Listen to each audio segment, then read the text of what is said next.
Why does this line hit so hard? All those moments will be lost in time. Like tears in rain. Yes, I know the trivia that it was ad-libbed, and I understand how it connects to the larger themes of Blade Runner, and that it's just extremely well written, being delivered by a very, very talented actor. But there's something more, something intrinsic to it. All the great film lines have to be resonant within their own context, but don't always, nor are even required to retain that resonance outside of it. This one does. It touches on what crying means at a fundamental human level, and because you are, presumably, a human being watching this video, I feel a little silly doing the usual video essay bit here where I poetically overdefine what crying is for you, and yet curiously compelled to do so anyway.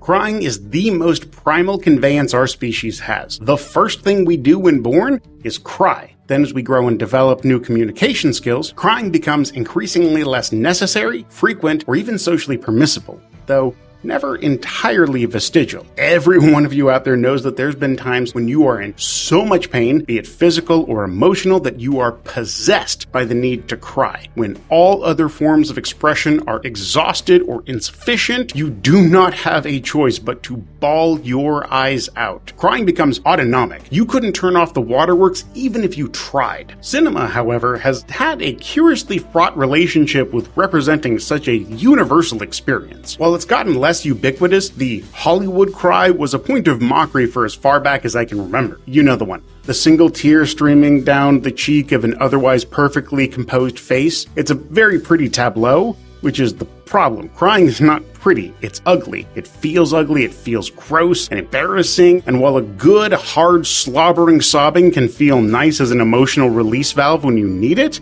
physically going through all of that blubbering is kind of a living nightmare. Your face gets all scrunched up and twisted, and there's snot everywhere, and you produce an astonishing amount of liquid considering how it seems like that doesn't really need to be part of the process. It's not a moment that most people are looking to capture. So then why does this line still feel so correct? Like tears in rain. Well, it's the losing, right? All those moments will be lost in time. Not literally. People don't actually bottle up their tears to save for later. If anything, the rain might save you the hassle of having to find a sink to wash all the crap off your face. No, the thing being lost here isn't the tears, but the act of crying out that's being drowned. Compounding your own personal tragedy is the deafening silence of its cosmic inconsequence. Your unparalleled agony is effortlessly washed away by weather. In what may be your lowest moment, when you are inconsolably shattered, when you have no choice but to wail your anguish into the void, the universe won't even hear you over the rain. A Quiet Place is a mostly decent horror series starting in 2018 as a vehicle for John Krasinski to make the jump from TV comedian to horror director, which isn't a lot, but it's weird that it's happened twice. The first AQP was perfectly adequate. Solid little 3-act structure, decent twists and turns, and I dug how it did deaf representation, but was tragically let down by its lackluster creature design. And I don't mean aesthetically, although shrinking down the Cloverfield monster and sticking a blooming onion on its head wasn't exactly breaking the bank creatively. Rather, the monster failed to convince a single viewer that I have ever talked to that they'd be capable of taking over our entire planet.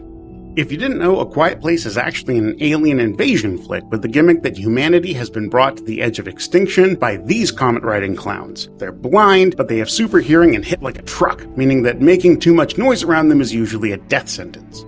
Usually.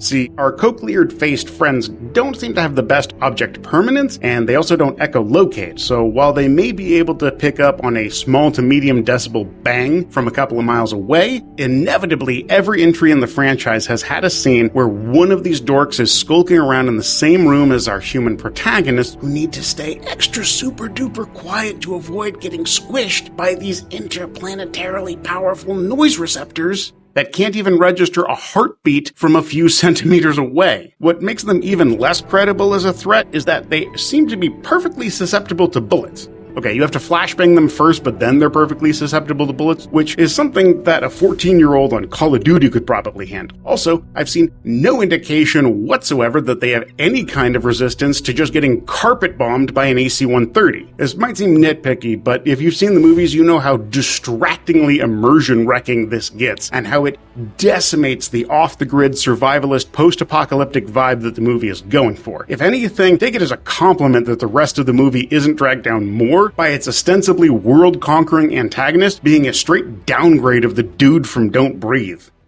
A Quiet Place did well enough to warrant a sequel, and while Krasinski's return to the directing chair wasn't as hotly anticipated as Jordan Peele's, Quiet Place Part 2 was worth a watch, or at least the first half hour was. In the grand tradition of films like Heat and Saving Private Ryan that exist to get exactly one outstanding set piece in front of audiences, AQP 2 starts on a cold open flashback to the first day of the alien invasion, in a really just truly stellar sequence. The phenomenal pacing and camera work was so tense and thrilling that you felt like you got your money's worth before you even technically started the first act. Which is good, because the rest of the movie is just A Quiet Place 1 again, but worse. In turn, the consensus reaction ended up being, hey John, why didn't you just make A Quiet Place 2 a whole movie about this and leave out all the parts that are samey and boring? Which takes us to today. The marketing for the third film in the franchise, A Quiet Place Day One, was very obviously pushing it as the feature-length version of that one good bit from A Quiet Place 2, promising to be more action horror and maybe even shedding some light on how an otherwise entirely manageable enemy could pull at the threads of civilization just enough to turn an easy chicken dinner into the apocalypse, a la World War Z. That is not what we got, but instead, we got something much, much more interesting. Right off the bat, A Quiet Place 3 takes one of the most ballsy swings I have ever seen in a widely distributed horror movie. The film's protagonist, Sam, is dying. Like terminal, stage 4 cancer, weeks past her doctor's prognosis kind of dying. And that's not even a spoiler. The first frame is Sam in a hospice sharing circle wearing a patience gown. They do not want you to think that she is going to make some miraculous turnaround by the end. She is a dead woman walking. Let that sink in for a minute. One of the boons to writing horror is that you have an extremely easy time building high stakes with demonstrably immediate life and death consequences. So to kick things off where imminent, painful death is already just a fact of life, can't help but set the audience ill at ease, just from the dissonance with genre expectations. And it's not long after the clover pups start falling from the sky that Sam declares her objective for the film. She is gonna head to Harlem for a slice of pizza. Immediately, I was reminded of Denji from Chainsaw Man and his tragically pathetic quest for jammed toast. This isn't exactly that. Denji's promise to his little dog, demon power tool friend, is deliberately vague because Denji is coming from such a humiliatingly low social caste that his version of living life to its fullest is meeting the basest of Maslowian needs, topped with a little dollop of preserves for flavor. Denji's journey through Chainsaw Man is learning what it means to be human in a world that very unambiguously hates you and wants you to suffer. Sam's pilgrimage for pizza bears some similarities in that both Sam and Denji are trying to discover what it means for something to have meaning, but Denji's objectives continually evolve throughout Chainsaw Man as he reaches one trivial goal, comes to comprehend its triviality, and then climbs up to the next rung on the hierarchy of needs. Whereas Sam's pizza remains the object of her seemingly arbitrary fixation until the climax. And crucially, Sam is never framed by the film as delusionally naive in her pursuits. Denji's aberrant risk-reward scale comes from being woefully ignorant of what the world has to offer and what's really worth fighting for. Sam's comes from the risk presented to her by outer space murder bats not being tremendously higher than what she faces every morning by just waking up. This does mean that the alien menace is less important overall. Oh no. But it doesn't mean that Sam is actively trying to die. She still wants that pizza and does her best not to get splatted by the monsters en route. If this still reads to you as incomprehensibly reckless, then I think the best point of comparison might be the last meal that's afforded to a convict before they receive capital punishment. Yeah, to you and me, the sensible thing would be bailing out of the xenomorph-infested zone, pizza be damned, because you can always get pizza elsewhere later. But But for Sam, it's extremely unlikely that there will be an elsewhere or a later. It's very existentially nihilistic, in the actual philosophical sense, not that edgy internet black-pilled way. The pizza is trivial, therefore you imbue it with meaning, because it has none of its own.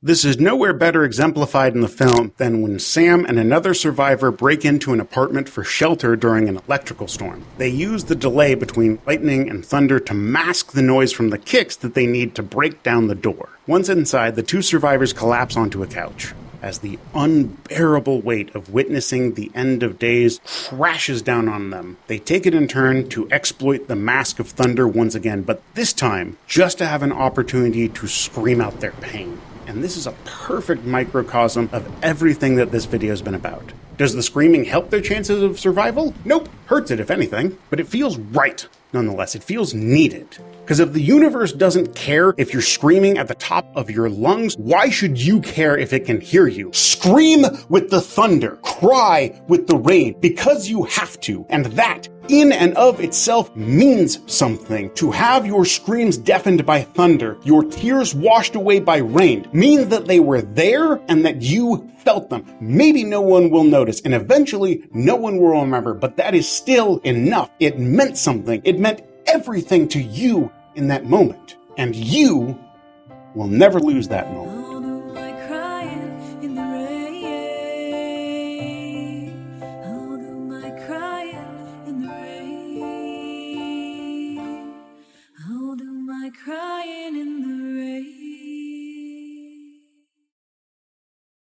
Oh yeah, and if those cats don't win a goddamned Academy Award, then filmmaking is a dead medium.